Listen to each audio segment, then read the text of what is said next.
Hello, this is Rita Dickerson, and this video is about three Black-owned independent schools that were located in Detroit's Cultural Center between 1925 and 1976. The first one was the Bertha Hansbury Music School, which opened in 1925.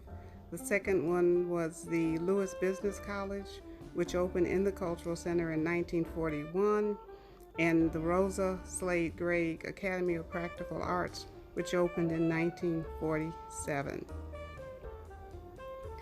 Here you see an image of Bertha Hansbury, who founded the Hansbury Music School. She was educated at the Detroit Conservatory of Music. She graduated from it in 1908 and spent an additional year in Berlin, Germany, to increase her knowledge. When she got back, she opened the school. The first school she opened was one on Forest Street and near John R. And here you see her in Berlin with some of her colleagues. That's her on the left. Now, the school she opened on John R., some of the students that she taught at that school would later go on to teach at the school, at the Bertha Hansbury School at 544 Frederick. And they were extremely well educated as well, having gone to conservatories in the United States or in Canada. And some of the classes that were taught there were pianoforte, oratory, history, English, voice, instruments, interpretive dancing.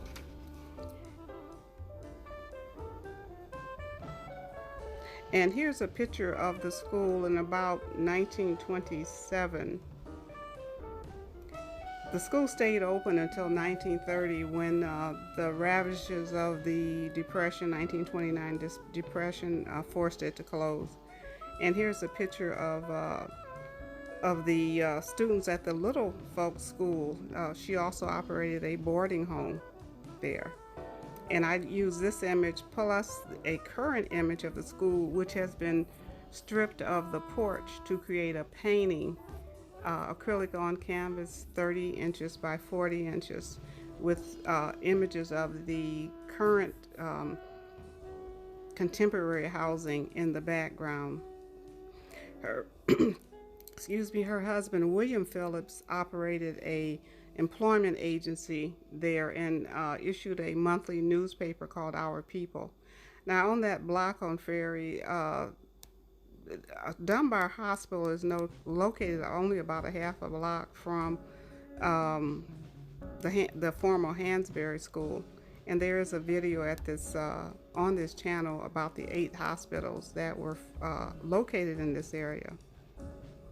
Bertha Hansbury would later go on and open up another school on Ferry Street with Elizabeth Johnson called Music Foundation. And here you see a wall plaque of her that I made. And later in life, she would move to New York to work with her daughter and her son-in-law. Her daughter married Albert Lyon, who was one of the founders of Blue Note Records, which was a very popular jazz label in the 50s and 60s. And she would work with them for several years. And here's her daughter, Ruth Mason Lyon, who was a disc jockey before she married Mr. Lyon, and very popular disc jockey who interviewed a lot of celebrities, including Harry Belafonte and others. She was a publicist for Blue Note. Miss Hansbury has a grandson who for 33 years was a city planner for the city of Detroit, and his name is Hellenius Phillips, and he fought tirelessly to preserve many of the Black historic sites that are still there including his grandmother's former school.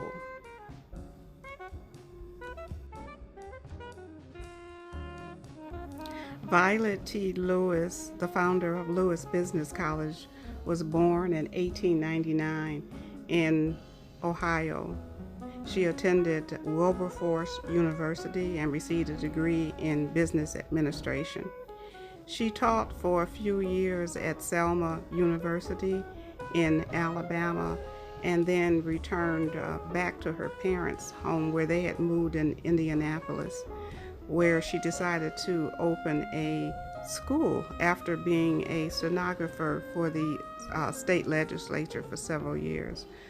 The school was located first in her home, and then she got this storefront and opened the school there. And it stayed there for about 10 years. In 1938, after hearing that blacks were not admitted to business schools in Detroit, she traveled to Detroit to meet with Reverend Peck, the founder of the Booker T. Washington Trade Association, to learn the business and economic needs of African Americans in Detroit and where to locate her business and how to grow the business. She also learned about the Detroit Housewives League and how they support the businesses.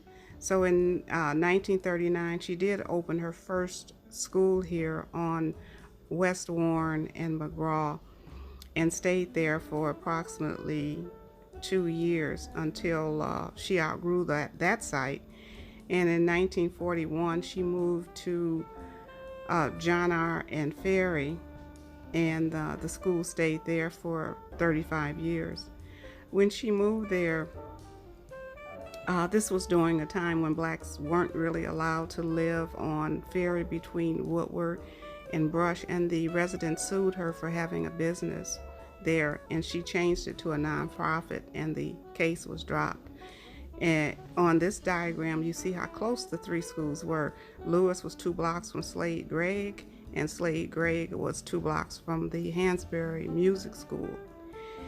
In this shot, you see this is a school, and you can see the left side faces Ferry, and in the back you can see another structure. The school was composed of 2 buildings that were joined together, and you could see the State of Michigan historic placard there on the left as well.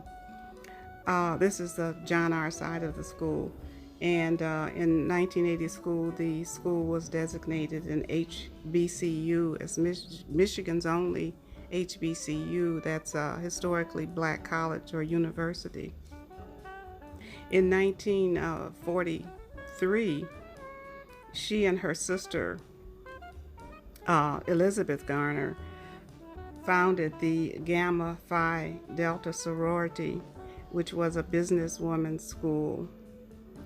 Totally, the school was open 84 years, from Indianapolis in 1929 to 2013, when the school eventually closed. As I said earlier, it was on John R. for 35 years. At that time, Miss Lewis had passed. She passed in 1968 at the age of 69, and her 2 daughters moved the school to the west side on Myers, just north of McNichols, and so it stayed open there from 1976 to 2013. And you see here a drawing that I made from the image you just saw. When integration of employment really got underway in Detroit, some of the first people hired were people who had attended or graduated from her school. Ford Motor Company, GM, Michigan Bell, Irma Henderson attended there, City Council President, Mark Stepp, UAW executive, June Brown, columnist, all attended the school. In 2005, her name was installed at the Charles H. Wright Museum of African American History in their ring of genealogy you see here. Totally about 40,000 people over the years that the school was open attended the school, and the building is still standing. It's now part of the College for Creative Studies campus, and you see its location there at the lower left-hand corner. Here you see Rosa Slade-Gragg, the founder of the Sladegreg Academy of Practical Arts. She was born in 1904 in Georgia and educated at Morris Brown and Tuskegee Institute. She would later become a school teacher and a school principal. Later, once she moved to Michigan, she would attend the University of Michigan and Wayne State University. Here is a ceramic wall plaque that I made of that image, and in the lower right-hand corner, you'll see a facsimile of the Detroit Association for Colored Women's Club, which she became president of from 1941 to 1945. And under her leadership, the club had, the association had the highest numbers of members, 3,073 clubs joined. And she and her husband James mortgaged their home and put up the $2,000 needed for the down payment for the home that they bought in 1941. And at that time, blacks were not allowed to live on Ferry Street between Woodward and Brush. So Miss Slade-Gragg had to move the front door, which you see here, facing Ferry, move the front door around to Brush to satisfy that restrictive covenant which was in place. And you can see it here. And you can see where the word colored has been eliminated from the name of the organization now. In 1947, she founded the Academy of Practical Arts, which was down the street on Ferry from the association. And it was called the Northern Tuskegee Institute. And you'll see some students at work below the image of the building, and at the bottom you'll see Mrs. Slade-Gragg at her desk. Some of the classes taken or offered there were tailoring, upholstering, shoe repair, sign painting, dressmaking, millinery, food preparation, waitress training. The school was approved for GI training, and over the 5 years that the school was open until 1952, the school trained about 2,000 people, GIs and women. This is a current picture that I took of the school on Ferry and Beaubien, and I recently saw online that one of the condos sold for close to $400,000. In 1958 to 64, she was president of the National Association of Colored Women's Clubs, and she spearheaded the fight to get Frederick Douglass's home here in Washington, D.C., a national historic site. They were successful, and in 1962, you see her at the signing of that act becoming law. John Kennedy, President John Kennedy, is handing Mrs. Slade-Gragg, one of the pens he used to sign the act. Here you see her at an event there with LBJ, with Jackie Kennedy on the left. LBJ was VP at this time. She would later become an advisor to both of these presidents, to LBJ and to John F. Kennedy. She was also an advisor to Franklin Delano Roosevelt during the war in civil defense.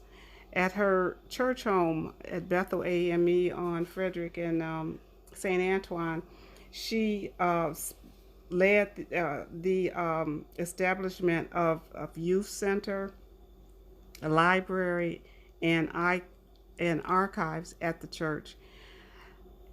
Recently, in 2019, the city of Detroit honored her and her achievements by installing a secondary sign on Ferry Street. And you see her granddaughter, Lauren Gregg, unveiling the sign. The man holding the sign is Jamon Jordan, who has a tour group called Black Scroll Network Tours.